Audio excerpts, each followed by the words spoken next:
All right, what is going on, everybody? Welcome back to another day of SaberSim's DFS office hours. Little special show to start off today. I'm joined by Andy here, CEO of SaberSim. Going to be doing something a little bit different to kick off the show. If you are in the Discord, you saw that I teased at a special announcement that we had today where people can begin to earn free SaberSim credit. So that's why Andy is here to make this announcement. So Andy, how you doing? Perfect. Good. Yeah, I mean, it's a little bit hectic getting ready for MLB. I mean, it it shouldn't sneak up on us, but it always does. And it's like, even though we plan far in advance, it just seems like there's always little details. But I know we've got projections up, and they've been up for a couple days, but they're constantly improving them, waiting to see as we get better idea of lineups. So like, I'm just pretty excited for MLB, if not a bit busy, but that's all right. But Yes, looking forward to it myself. and But Jordan's got some content coming out as well. Like I think he's, as we speak, uh, recording some good videos to give people um, kind of a crash course in DFS. I mean, we in the past have always at the start of major seasons released like a how to beat DFS MLB, how to beat DFS whatever sport, and we're going to be bringing that back for MLB. But honestly, I think we've made some big improvements there into simplifying the message a lot, and making it more approachable, making it more practical. And so excited for those videos to get out, which we're hoping to be able to make. Jordan actually released the first one yesterday. So Which for one those of was you that? who haven't seen it, here it's up here on the screen. Back for Oh, MLB. okay. Here's what's new in SaberSim for the 2023 season. This is more app related and how that's going to be applied to MLB specifically, but some of the stuff that Andy's talking about, more strategic, more sports specific content, is on the way. So be on the lookout for that. You can find it over on our YouTube channel. If you just hop over to videos, this usually is from most recent, so you should see these coming out, and then I'm sure Jordan will make some type of announcement. But be on the lookout for all of that content. Yeah, and I think that one will be best for people, yeah, who don't aren't currently using SaberSim. I bet. I mean, it's always good to just get a refresher on what is new, because I know, like, if you've been deep in a product for a while, new things can get released that you just don't even notice. And so I'd say, yeah, 10-minute video, check that out. But the more hands-on strategy ones, I'm optimistic we'll get those out the next few hours. And so check YouTube for sure, but we'll also be posting a message in the app itself, and probably in Discord too, I'm assuming. But yeah, so onto the announcement that I was going to make. Is this is something we've been working on for a while, but we're excited to announce a partnership with a smaller but really promising up and coming DFS site called OwnersBox. Their big thing is they offer what's called Superflex, and that allows you to have a lot more options available for who can be played in the flex. And in general, their lineup rules are very light compared to the other sites. And so you get to choose for MLB on OwnersBox, you get to choose if you want one or two pitchers, which I think adds a pretty interesting wrinkle to things. But you also can stack up to 8 batters from the same team. And so it's probably rare that that's actually like a good idea, but I would expect to see some 6 and 7 stacks like pretty regularly. And the reason we're excited about this is I mean, the big players, DraftKings, FanDuel, and Yahoo, obviously to a lesser extent, it's like the game has just kind of stagnated there, where there's still money to be made, but the easy pickings have kind of all been picked. And with OwnersBox, with having a unique take on lineup construction, everyone's still trying to figure it out. But the bigger piece of it is the only optimizer that works on OwnersBox, at least before today, was RotoWire, which I think they have a lot of great content, a lot of great data. I don't really consider them like a true optimizer. And so like that's all though that people had to build lineups with on OwnersBox. And so in these early days, I think the games are going to be very good because you're frankly going to be playing against less sophisticated competition. And everyone else is still trying to figure out the rules of thumb on how big should I make my stacks, this and that. They don't have the sim data. They don't have the correlations. They're not able to analyze it in a way that SaberSim is. And so I think there's going to be some really good opportunities to win some money. And these contests, they're putting in much bigger guarantees than in the past. I mean, it's still not going to be a $500,000 contest, but I think they have 25K guaranteed on opening day. And these ones are going to be lower variance contests because they're smaller fields. We've actually worked with them on entry limits and payout structures and that sort of thing. And I think there's a lot of good options in there. And so just from like a economic standpoint, like a market economy standpoint for OwnersBox, like those games have much higher potential for a strong ROI than the more saturated fields you'd find on DraftKings or FanDuel, especially, but also Yahoo too. But beyond that, we're trying to sweeten the deal a bit. And so what we're going to be doing is if you sign up for OwnersBox, we've got a link. I probably should have made this an easier one to do, but I'm going to send this in the chat here. No, I don't have the ability to do that. Andrew, I'm sending in the private chat over to you. There's a link that you can share in the YouTube comments. And then we're also going to post this in Discord. This link is currently in the app if you do navigate to OwnersBox for MLB. But basically, sign up with that link, use the promo code SABER, and we will be giving you 1 free month of standard if you play $3,500 in entries, or 1 free month of pro if you play 5,000. And that is a deal that is ongoing. So like once you hit that, you can get another month and you can get another month. And we put a lot of thought into how we want to structure it. And yeah, higher volume players are going to be able to take advantage of this and sort of like the rich get richer kind of a thing. But there's no real way around that other than saying, yeah, let's not have a deadline on when you have to earn this by. It's like you sign up with that code, it maybe takes you 6 months.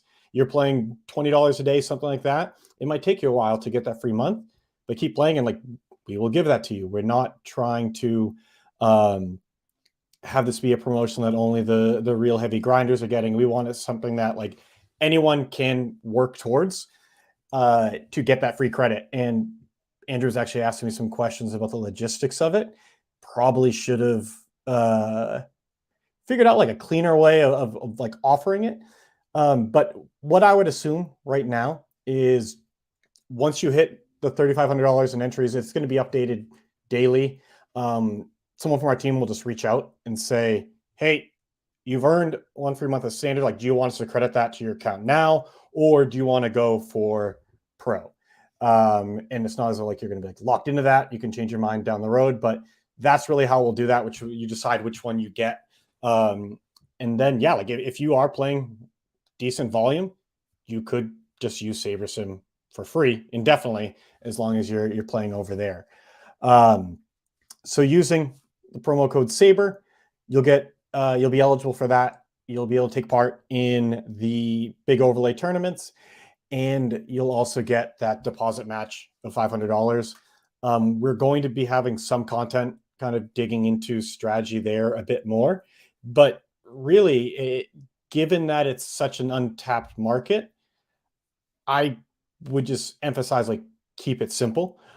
Still go through your same research process and everything else, but I would try to focus on diversification across your lineups and not mess with stack sizes too much, because like they are going to look a bit weird.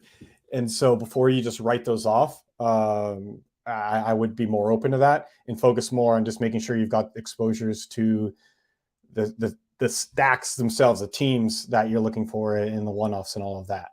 But yeah, that's that. And so again, there's a message in the app if you navigate over to OwnersBox and SaberSim, where you'll Pull that up see right this. You'll get a link to. You probably already dismissed it, but you can bring up yeah, the. it was my bad. But That's yeah, all right. so if you guys go over to the app, under the site drop down, DraftKings, FanDuel, Yahoo, Owner's Box is now available. If you go to MLB, it will default to the opening day slate. There should be a banner up at the top with a link to just give you a little more details about Owner's Box. And but yeah, you should see projections up in the app. We are also supporting NBA as well, so you could even get in the NBA lobby as soon as tonight and mess around with it. So you will see projections. You will not see ownership for any of the sports at the moment. Yeah, that was one of the things that we had talked about, where we could absolutely build ownership for these. Like, it wouldn't be that difficult to like adapt our process for that to OwnersBox. The challenge though is like, it really is an untapped market. And so the assumptions about the kind of lineups that the field is going to be playing are just not going to be right, especially when the lineup construction is just so different. And so I just wouldn't really even be concerned about that for now. And we didn't want to publish it until we had a better idea of like, what are the differences? Because having just bad ownerships is worse than having none. And so that's kind of the thinking there, but it is something that we're going to be looking into. And honestly, one of the reasons that we're excited with this is, I mean, yeah, we've done great promotions with DraftKings and FanDuel in the past, and I expect that we will in the future. But there's only so much you can do with established companies. Like, they're not going to get that creative. They're not really going to change things up. Sure, they might sponsor a free roll or other things like that, but like, they're not going to change their games too much, if at all. Whereas with OwnersBox, it's really been a collaborative thing where it's like sending over the contest, seeing if they have ones at the right price points and entry limits and all the other stuff. But also, they used to not have late swap. Now they do. And the entry editor in SaberSim and our late swap are fully functional with that. One thing to keep in mind is it is almost impossible to late swap from mobile, but there are some fixes coming there. And so it's like, I don't know, my background is in poker, and sure, when the market is booming, everyone can make money in the big games. Everyone can make money playing Texas Hold'em. But as the market matures, which DFS is maturing, as it becomes more efficient, the edge doesn't go away, but it definitely dries up. And when you find those more niche opportunities, that's where you can get a really big edge. And so, yeah, like, late swap is brand new. Can't really do it on mobile yet. That is coming relatively soon. But that means that like their players there aren't used to late swapping at all, don't have the tools to do it.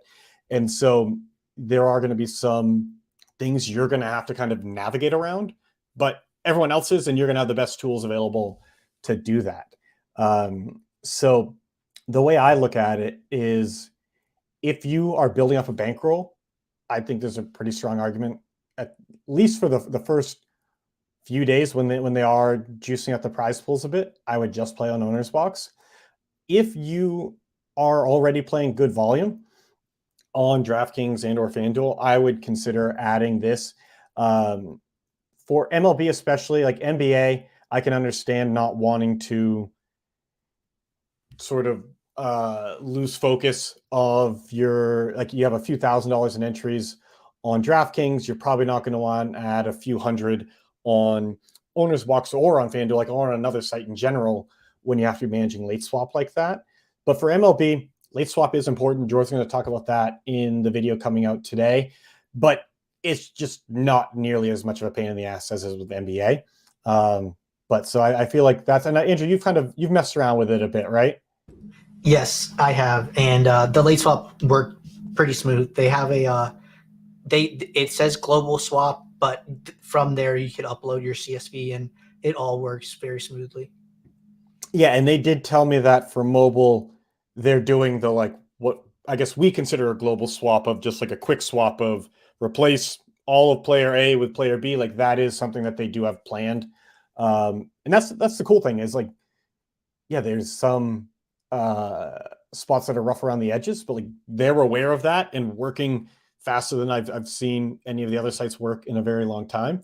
And so we're optimistic that this could grow into a much bigger part of the DFS landscape. And at the end of the day, having someone in this space who's shaking things up, challenging some of those assumptions around what kind of restrictions should be in a lineup and all the other things like that is just good for the game. So really excited to get this out there. Again, you'll see that link in the app when you go to OwnersBox. We'll be posting a message in Discord. I'm assuming Andrew shared it in the chat as well. We'll probably posted go in your and link in the YouTube chat and in the Office Hours channel. If you just click on the link, it has details about the promo code, but I have posted the promo code as well in both places. So yeah, perfect. And so if people have questions, they run into issues, anything at all, just let us know. But with that, I can bow out and let Andrew really dig into things from here. But there's some good content coming for MLB, so stay tuned on that. And Andrew, you said you and Jordan are gonna. What is the plan around the content release? The plan is he's going to be releasing some of those sport-specific strategy videos today. We are hosting a MLB-focused DFS Q&A during the office hours show tomorrow. So if anybody has any specific MLB-focused questions, that'll be the best place to do it. But we want to get those videos out, let people watch those, and then let them come back with any questions ahead of opening day on Thursday. Awesome. All right. Well, hey, again, thanks for stopping by, Andy. I'll get out of your really hair. Excited to check out OwnersBox, talk more about it. If anybody has any questions, I will be sticking around to answer those. But perfect. Andy, all right, we'll see you later. Thanks, Andrew. Good luck, everybody.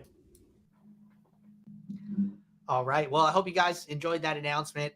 Definitely going to be an awesome another option for users to try out and experiment with. So I ran this build. You could see some of the differences, some of the things that Andy was talking about here. They have one pitcher slot. They do have a super flex option. Seems like almost all of the super flex options are going to be starting pitchers, which makes a ton of sense. High projected points, not as variant as batters. And then, they have an infield position. So it's not like first base, second base, third base, shortstop, catcher, or anything like that. It is just infield. So like in theory, you could play, four third baseman. Yeah, if you want. So really interesting. Pretty excited to mess around with it. Like he said, it is a smaller site.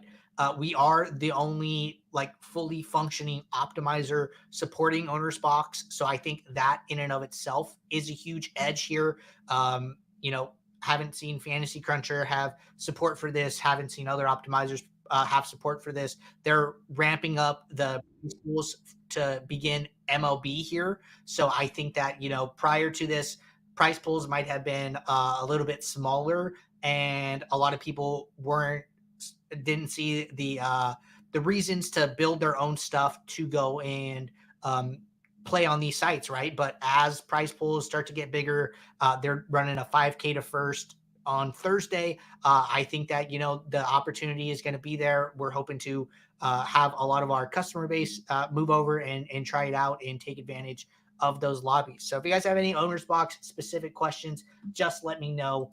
Looks like Mike already got signed up here, and I would be happy to talk more about it here. But question here from GM33, it looks like in regards to this, we're going to get back to all the other questions that came in as well, everybody. Actually reposted it in the Discord, so my bad on that one. GM33 said, if I load custom projections and set it to an average or weighted average, if a player is marked as out, will the overall projections go to 0, even though it's an average? So to answer this question, if a player's marked as out, will the overall projections go to 0, even though it's an average? So my understanding is that if a player is marked as out and you change their projection to a non-zero number, we will use your projection, even though we say they're out, because at that point you're making like the deliberate effort to adjust this player's projection. So we will just roll with whatever you put in the my projection column, which would come from your custom projection source. But it is if it's like 0 and 15, we'll just do 7.5. It's not doing like 15 times 0, which is still 0. So that is how that works. Matt said Rats looks like OwnersBox is unavailable in Michigan. I'm actually not too sure what all of the locations that they're available in are. I do know that they are available in Canada. We had some people reaching out in the past week saying like, hey, DFS is no longer in Ontario. Do you guys have OwnersBox support? So, we do now have OwnersBox support. So that is just one site for our Canadian friends to get back in on the DFS action. But we didn't do our normal intro. I'm assuming everybody here is aware of this show. If anybody has any questions they want to get answered about OwnersBox, about DFS, about SaberSim in general, get those in and we will get those all answered. I am going to backtrack a little bit here. And it looks like our first question came in earlier from Chase. And Chase said, for sports like MMA and tennis, where you can toggle on the opponent in same lineup, if it is on, will the builder force some lineups to have that, or will it only use that when it is optimal? So, Chase, this is a really good question. Going to jump back to DraftKings here. Maybe we could pull up like some tennis or something and get this rolling here. But going to go over to tennis. And so what's basically going to happen? So if you look at manual mode, we have correlation on at 5. This really does not matter unless this allow opposing players is off. Or is on. So right now it's off by default. If this is off, it's basically the same as correlation being at 0. But if this is turned on, if it's like a really small tennis slate, not that many matches or something like that, this gets toggled on automatically. I don't know what the threshold for that is. But now that correlation is at 5, this will come into account a lot more often here. So really, really unlikely that you're going to get 2 opposing tennis players in the same lineup just because their correlations are so negative at like negative 0.97. So I think that even in a sport like tennis, I think that's really unlikely. I think the spot where you can see something like that happen is probably like MMA, where it's going to be a heavy wrestling fight, a lot of takedowns, a lot of control time. If the fight goes 5 rounds and it's like wrestle heavy, both players could get there in that scenario, right? So sometimes we see really small cards, like a 7-fight card, an 8-fight card. And if you have one of those fights, in one of the 5-rounders, I can see an opportunity for both of those players to be in the same lineup together. Probably makes you unique, probably makes you different from the field, right? So it will, if this is toggled on, it will not force those players into a lineup. It will not force you to have 2 players from the same lineup. Basically what has to happen is, let's see who, this is from last week. So Corey Sandhagen fought Marlon Vera here. So they have a correlation, and which I do not see, but they have some correlation here. Whatever that correlation factor is, it's probably negative, right? So what would have to happen is Sandhagen and Vera would have to do so good, score so high in a fight that they overcome a negative correlation. So say the negative correlation is like negative 0.5 or something like that. And then what we are doing with the correlation slider is we're saying, hey, we are applying an artificial multiplier to the point projections for the players. And if their correlations are negative, then that is going to hurt the amount of times that they show up in a lineup together. But there's an opportunity for, even though we applied this negative correlation, both fighters scored so high that they overcame that negative correlation and still ended up in an optimal lineup where they were both in the winning lineup. And you are going to get those fighters at the rate that instance occurs in the sims. So that's how I would think about it. By leaving that on, you are allowing for that to happen. You are not forcing that to happen. So that is the best way to think about it. All right. MLB question here from Bill's Nut. And I alluded to this when Andy was on. We are going to be doing a special MLB opening day Q&A show. Tomorrow will be myself. May or may not have an additional guest to be determined. Depends on how some things go. But be on the lookout for more content from Jordan. Should be an announcement in the Discord. And then check out those videos and then get your questions answered on tomorrow's show. But happy to talk about it today as well. So Bill's Nut said, what is the best way and a plus EV way to build for single entry and 3 max in MLB? So let's go over and use this OwnersBox example. Why not? Let's test it out. Let's see what's going on with OwnersBox. So going to go to MLB, just going to make sure I switch the date to Thursday. That way I can get access to all the Thursday contests. Going to go over to OwnersBox here. So OwnersBox is going to be like a little different. I would say I would treat this a little differently than playing on FanDuel or DraftKings.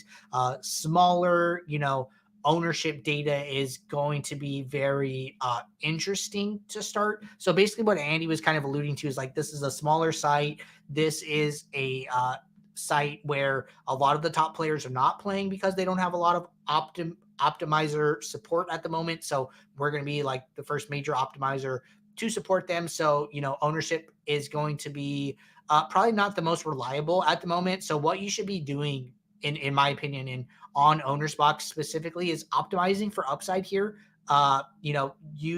Thinking about points and kind of just like playing some of the best plays in my opinion here, or really taking advantage of range of outcomes and upside. So I'm kind of interested.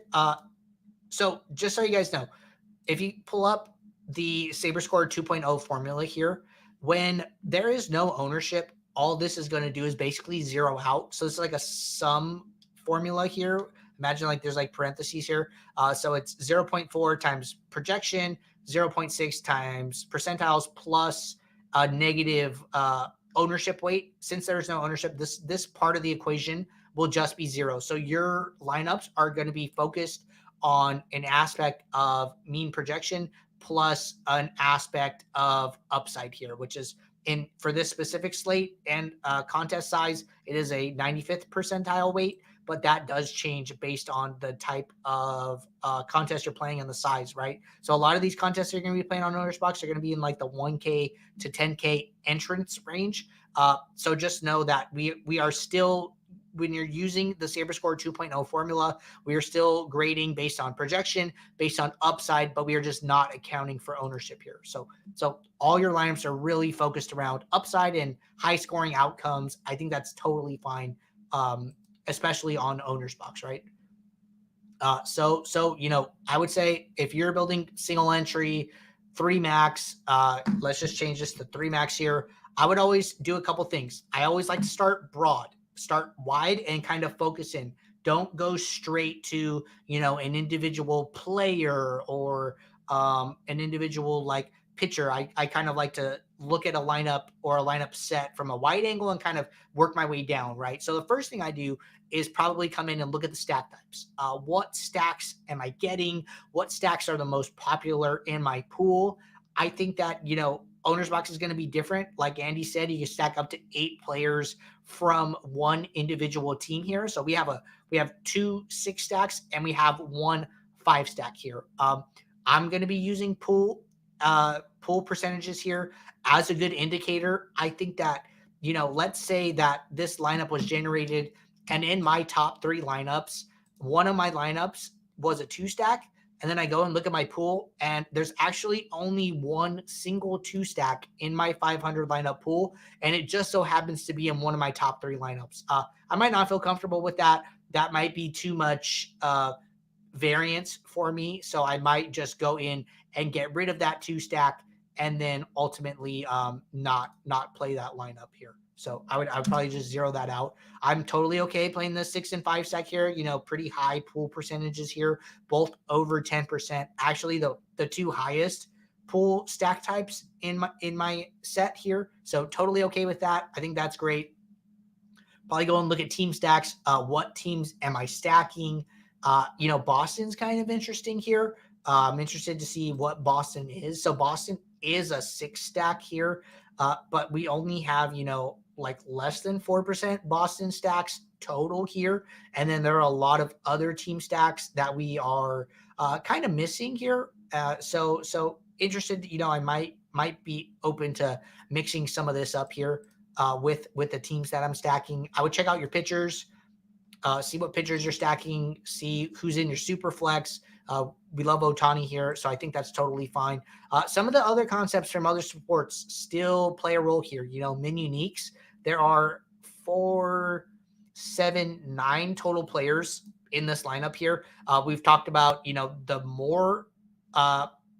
less lineups you're playing, the more you should be trying to get diverse with those lineups here. So I'm going to set this to 5 right off the bat. It's just over the halfway mark here, and see, what lineup options do I now have? So with 5 mini uniques in a 9 lineup slot set here, I only skipped one lineup. I went from 1, 2, 3 to 1, 2, 4. So these lineups are pretty diverse right off the bat, and I can kind of see what they're looking like here. So I'd say, still try and use mini uniques. Baseball is super high variance. If you go and look at any individual player's range of outcomes here, it's going to be skewed to the right here. So a lot of their outcomes are well below their mean total here. You could also see that in the percentiles. Let me see if I can pull that up here. So not seeing that here at the moment. I know team's still working on bringing some stuff into the app, but just know that in baseball, a player's mean is usually higher than their median outcome, which is median outcome is the outcome that happens, right at about the 50% of the time mark there. So I think that's why you're not really seeing any batters in the superflex spots. You're probably going to see pitchers more often than not. I think that's something that, an optimizer can handle and figure out much better than people building by hand. I would imagine that, people are probably going to be putting Aaron Judge in their superflex.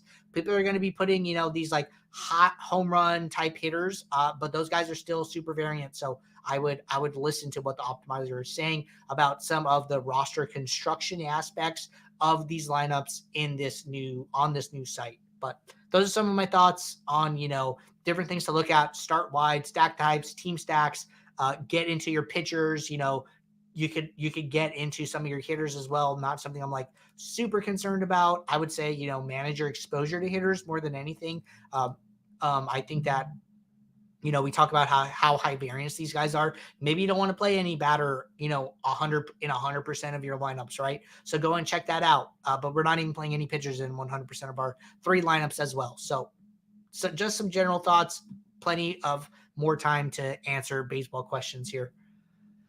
All right. Question from Neil. And Neil said, looks like the correlation slider for MLB is way up from last season. Any insight on why that change was made? So I think that change was made as part of our SaberScore 2.0 adjustments here. So we're no longer grading for correlation as part of SaberScore, which we previously did. So by taking away that double grading component, I think that what we did is that we just decided to only use correlation as a slider. And as a result of that, we wanted to make sure that we were accounting for it at the right rate. So by not double counting, I think we just boosted some of the weight that we're giving correlation as a slider. I think you'll see that change. One thing here is that, this owner's box slate is 15 games, is all the games on the slate here. And then I think DraftKings is only like an 11 game slate. So just just be on the lookout for different slate sizes. I think slate size is ultimately going to have the biggest effect on the correlation slider. So as we get into, the weeks of MLB where there's not a lot of games on like a Tuesday, or like the Thursday games are split into day games and night games, and you get these like 4 to 6 game slates, you will see that correlation slider probably be moving around, probably dipping into like the 6s and the 7s. I haven't, seen what that's going to look like, but we will keep an eye out for it and just watch as the season goes on here. But ultimately, that is why the correlation slider is probably going to be boosted as compared to last season. All right. Question here from Jay Clement. Jay Clement said, can you explain the difference between saving a lineup rule as manual or automatic? For instance, the home run rule you showed yesterday, if I wanted this rule as a permanent setting that automatically stays every day, is it best to set up as an auto or manual rule? I think this is a great question looking ahead to MLB here. So for those of you who might not have caught it, we were doing a segment the other day. Somebody asked, what is a good baseline rule to use for MLB here, right? And we were using this rule, which we have here, where it's basically if you're going to use a player who has a low home run expectation of less than 10%, then you must use at least 3 players from the same team. So what we're saying is like, hey, if a guy doesn't have the ability to or if it's not very likely that he can hit a home run, get all of his fantasy points for the day in one swing of the bat on his own, then we only want to use that guy in a stack and use him in a sim environment where the team is doing really good. Players are getting on base, players are hitting each other in, and he's going to accumulate points in that fashion, right? So the difference between saving as manual and automatic here, when you save as manual, what you're going to be able to do is you're going to be able to use this drop down, and you're going to be able to go into each individual team that this rule was created for and see the player groups. So I'm able to click on Kansas City. I'm able to see what players have a low home run expectation. And then I'm able to see the other players that we're saying must be used from this batch of players, who must be used if these players are used, right? So this gives you the ability also to adjust one team. So like say, Boston, maybe I want to make it a 4 stack if these guys are used. I would just increase Boston, and then now the rule is different for Boston than it is for all the other teams. So it gives you this ability to be super granular with the rules and with the teams that they're being applied for. But if you go into the rule and then you save as automatic, you're not going to have that ability to go in and look at each of the individual teams and then make a team by team adjustment. So that's the difference there. Also, if you want this rule to be automatically on each and every day, use the star feature. The star feature is you telling us that, hey, when I log on tomorrow for the March 31st slate, I want this rule on and I want this rule active. We will always save your rules. We will never delete your rules for you. But if you go to a new slate, we will leave the rules off by default. We want you to go in there and tell us, for this slate, which rules I want, unless you start. If you start, that is you saying, hey, I always want this rule. I don't want to have to come back and check it out. But that is the difference between auto and manual. I would do a manual rule first, just to make sure that it looks good. So make the rule, save it as manual, go and look at some of the teams, spot check the rule a little bit, make sure it's what you're expecting. And then if you're comfortable with it, save it as manual from there. The good reason for saving it as automatic is that if projections change for whatever reason, the rule will not automatically update for new groups. So say somebody has a home run expectation of 0.09, and then, sim runs, and then he goes up to 0.11 or something like that. If it's a manual rule, the rule will not update to include that player now. What you would have to do is go and hit this refresh icon. And then when you hit this refresh icon, what the rule is going to do is it's going to reanalyze the projections in the app and then make any updates to it. But if you say this as an automatic rule, every time projections are updated, the rules are automatically updating if there's any stat requirements included with the rule. So that is one of the great things about having it as auto. So I'd say once you're happy with the rule, once you know it's working, saving it as an automatic rule is probably best practice. All right. Looks like Chuck the Pure had a question and had it answered. I'm just going to answer this, Chuck. I think this is like a good question to touch on for everybody here, especially for new players, who are like primarily baseball, haven't been with us for a little bit here, coming back for the new season. So Chuck said yesterday, Jordan's video did yesterday, the video Jordan did going over what has changed since last MLB season mentioned that mini uniques are now applied to the lineup set rather than the lineup pool. This is a great change, but I don't recall that being in any of the release notes. Do you know when this change happened? So this is a change that we made probably back in like October, November, when during NFL season. So if you were with us last baseball season, we used to have this mini uniques box in the build settings rule here, and it would say, have X number of players different from every other lineup in my pool. We got away from that and we moved this to the post build here. So as opposed to being an input to your lineup pool, we are now using this almost as like a filtering method in the post build here. And the reason that we decided to do that was mostly to maintain sim integrity here.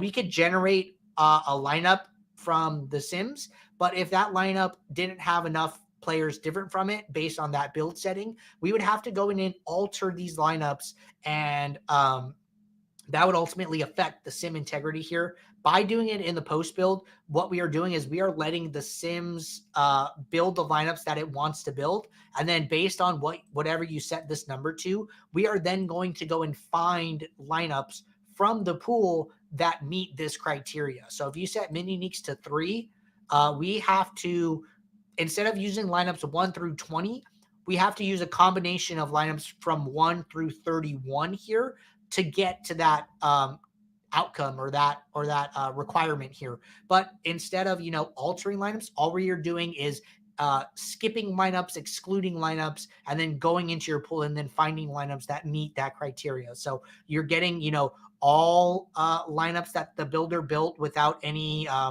outside restrictions here aside from like rules or anything like that, and then you're just choosing which ones you want to use. So we think this method is a lot better overall and will lead to better lineups being created. Also, it will take a lot less time with that feature on. If you had that set to 3, 4, it could take the builder a really long time to go and find that number of lineups. But here, the builds are going to still build fast. You're still going to be able to go back and filter and make any adjustments to your lineup set. But Chuck, good question. Definitely worth covering here. All right. Question here from Sequence. You got to stop doing that. Posted Sequences question in the Discord. All right. Question from Sequence said, hey, Andrew, with the addition of mini uniques for MLB, should I adjust mini uniques before or after I finalize my build's stack type? So that's probably a good question here. I would like to suggest applying mini uniques first and seeing how that adjusts your stack types. So we have mini uniques set at 1 here. I'm going to go to my stack types. So I'm having 5 3s, 5 2s, 5s, and 4 4s. Okay. So 4 different stack types with a lot of 5 3s used. You can do this exercise yourself. Go to stack types and then adjust your mini uniques and then see how that adjusts your stack types and then make any final tune adjustments to your stack types from there. So for here, I have 1, 2, 3, 4, 5, 6, 7, 8, 9, 10 players in my lineup. I'm going to just bump this up to 5 right off the bat here and then see what that does for us. So we got rid of like the lone 5 stack here. We got a little more condensed. We went from 4 stack types to 3 stack types, but 5 3s went down a little bit and got a little bit more spread out here, playing some 4 4s now. So I, using mini uniques is going to adjust your stack types. I would suggest doing that first and then saying, okay, what stack types do I now have with this diversification applied, and how do I further want to fine tune it from there? So that is what I would do here. I think that is someone's trolling me. Will is trolling me because I posted the question in the Discord instead of the YouTube chat. That is pretty funny. But yeah, so I think that's probably best practice here. Sequence, fine tuning after the mini uniques is applied if you know that you're gonna want mini uniques in your build here. But those are my best thoughts. All right, everybody. That is our last question here in both the Discord and the YouTube chat. Looks like there was a question from Nickquisition, but unrelated to like office hours or strategy type questions here. So get in the app, check out OwnersBox, use the link that I posted in both the YouTube chat and the Discord to get signed up. It takes you to a SaberSim page with details about signing up. They have a $500 deposit bonus, so they will match your deposit up to $500. I took advantage of that. It's basically free money. Get over there. Like Andy said, if you have not signed up for MLB contests yet, if you are, just getting ready to do that, I would sign up with OwnersBox. I would check out their contest options, and then I would take advantage of that because those contests are probably going to be softer. Not a lot of people using optimizers, much more niche. So, I don't think the giant squids of the world and all of the, top players are playing over on OwnersBox just yet. So should be a little bit better of a field. The best thing you can do is contests and game selection in DFS. That's going to help you win the most money. And I think that this is a step we took to help our users find a place to play that is not as sharp. So looking forward to hearing about users' experiences with OwnersBox over the coming weeks here. If you guys have MLB related questions, we will be doing our MLB focused show tomorrow. So check it out. Looks like a couple more comments before we get out of here. Anthony says, is there a way to show perfect lineup info? So you can still build like a cash optimal here. All you would do is go to the home screen and then change your build settings to cash. And then from there, we will basically build the cash optimal with the sliders on 0-0, just based off of projected points that you see here in the app. Bryson said, so glad to see this feature in MLB this year. Was having trouble with getting the same random players in my NFL stacks last year. Great job. Yep. Happy you are satisfied with it. And a lot of users have had a lot of good experience with it up to this point. Looks like Sequin said, thank you in the Discord. Thank you all for tuning in. And until tomorrow, I will see you all. Good luck in your contest and take care. Bye.